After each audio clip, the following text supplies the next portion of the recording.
Fa production jabarani filɛbagaw ni ye aw ka farikolo ɲɛnajɛ kɛnɛ sigili aw denkɛ n'aw balimakɛ fɛ Cheick Bukadari Magasuba a y'aw bisimila. An ka bi farikolo ɲɛnajɛ kɛnɛ n'ale sigira an bɛna an da don fɛn min ye éliminatoire Coupe du Monde 2026 la o tile sabanan dolantanw olu kan ka kɛ Mali ale ni Ghana cɛ. Dolantan yɛrɛ labɛnnen don k'a bila ni alamisa la ni dolantanba ni a bɛna kɛ stade du 26 mars la ka bɛn ni nɛgɛ kanɲɛ 19 ye. An balima Ganayenw an b'a fɔ olu sera an ka dugu la yan kunu. U seli o ja an ka togo filɛ. K'a fɔ Ghana ale nalen don ni wagati na ka na jouer Mali contre la dɔwɛrɛ tɛ a bɛ place ɲini na ka sababuya kɛ bɔko fila kɔnɔna na o ma diya ale la. A ye défaite kelen ani match nul kelen kɛ. A bɛna ko bɛɛ kɛ walasa a bɛ se ka sebaya sɔrɔ Mali kɔnɔ nka Mali fɛnɛ ale ka bɔko fila la anw ka Aigle olu ye sebaya kelen ani match nul kelen kɛ. U bɛ fɛ ka ni match sabanan nin gagner walasa u bɛ se ka to plateau la. O de hukumu kɔnɔ Mali ale ka kunu entraînement Aigle ye mun yira an ka taga o fɛnɛ filɛ. Ko an b'a da o tulo kan k'a fɔ Aigle damadɔ olu ɲininkara o hakilina na o Aigle dɔw la fɛn min ye Salimu Jakite ale ye fɛn min sɔrɔ k'a fɔ an ka taga o filɛ.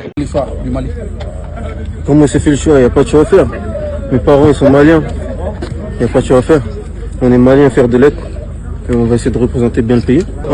Je sais que le Ghana c'est une belle équipe en Afrique. Ils ont des bons joueurs. Ils ont des bons joueurs qu'on connaît tous. On ne va pas les citer mais qu'on connaît tous. Et nous ici aussi j'ai vu on a des très bons joueurs.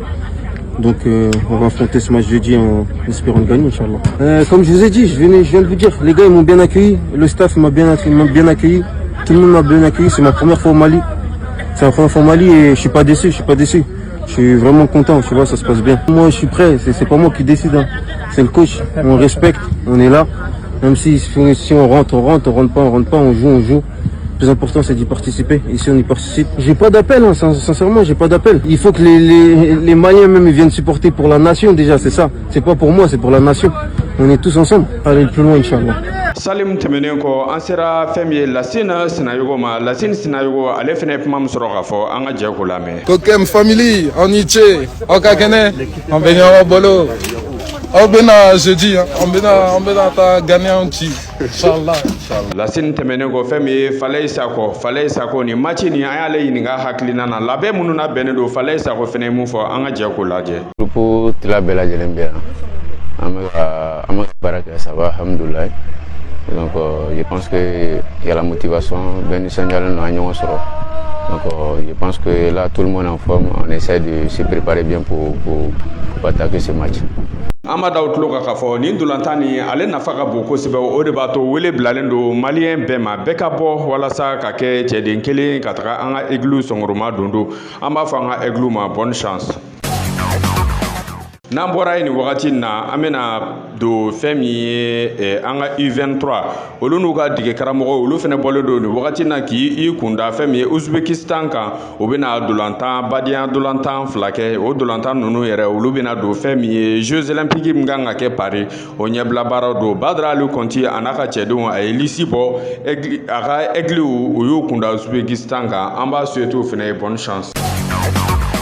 N'an bɔra o kɔnɔ hali bi an bɛ to an ka Aigle ka kunnafoni na fɛn min ye nin tɛ kunnafoni duman ye an ka Yves Bissouma an b'a fɔ banbagaci kɛwale tigilama dɔw binna ale ka Faransi dugu la dugu min n'o tɔgɔ ye Kan ye u ye a ka montre bɔ a tɛgɛ la nin maa ninnu yɛrɛ ɲɛda kun dogolen don nin dolantanna ni u y'a agressé fɛn min ye u ye montre minɛ a la montre nin yɛrɛ valeur bɛ taga fɛn min ye euro wari 300 000 n'i y'o jate minɛ anw yɛrɛ ka franc CFA la o bɛ bɛn franc CFA $170 ɲɔgɔnna ma. An bɛɛ bɛ jɛ ka dugawu kɛ Yves Bissouma ala ka garisɛgɛ don a ka nafolomafɛn na.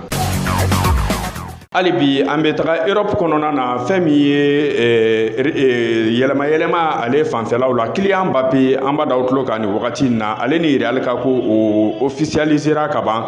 Kylian Mbappé 105 contrat a y'o signé a kan ka sara min ta o bɛ bɛn fɛn min ye euro wari $57 murumuru 5 o kɔfɛ sa Kylian Mbappé a ka prime de signature o tɛ dɔwɛrɛ a kɛlen k'i bolo don sɛbɛn na dɔrɔn Real ye euro wari $1,000,000 o d'a ma wa ŋunuŋunukanw bɛ k'a fɔ nin wagati na Kylian Mbappé ko a kan ka fɛn min ye dossard numéro 9 n'o o ye maillot numéro 9 o de kan ka don a kɔ la jateminɛw bɛ ka kɛ donna nata kɔnɔ a ko u bɛna kɛ cogo min na. Ni wagati na championnat caman jɔlen don an bɛ taga championnat mun kɔnɔna na o ye Amerikikaw fɛ yen nɔ n'a bɛ f'a ma ko MLS olu ka tile 17nan jaabiw la i b'a ye Inter de Miami Lionel Messi ka tɔn ale ni Saint-Louis City dɛsɛra ɲɔgɔn na 3-3 Messi ni Suarez olu yɛrɛ bi kelen don ni match ninnu na o kɔfɛ Philadelphie ale ni Montreal dɛsɛra ɲɔgɔn na 2-2 DC United Toronto olu fɛnɛ dɛsɛra ɲɔgɔn na 2-2 New York Red Bull an b'a fɔ ale ye sebaya sɔrɔ Orlando ka 1-0 Chicago ale ye sebaya sɔrɔ fɛn min ye ale ye sebaya sɔrɔ la Galaxy kan o bana 2-1 yen classement na sa i b'a ye jɔyɔrɔ fɔlɔ o bɛ Inter de Miami bolo kuru 35 jɔyɔrɔ filanan o bɛ Cincinnati bolo kuru 33 New York City bɛna jɔyɔrɔ sabanan na kuru 29 classement des buteurs i bɛ Christian Arango sɔrɔ 17 Christian Benteke 13 Lionel Messi 12 Luis Suarez 12 meilleur passeur o Lionel Messi passi 9. Ni ne kɛra Outlook garisɛgɛ ye aw ka farikolo ɲɛnajɛ kunnafoni spécial min bɛ kɛ Mifa production fan fɛ an bɛ foli di aw bɛɛ ma ni Ala ma basi kɛ donna nataw la a bɛna kunnafoni wɛrɛw sɔrɔ aw k'an bɛn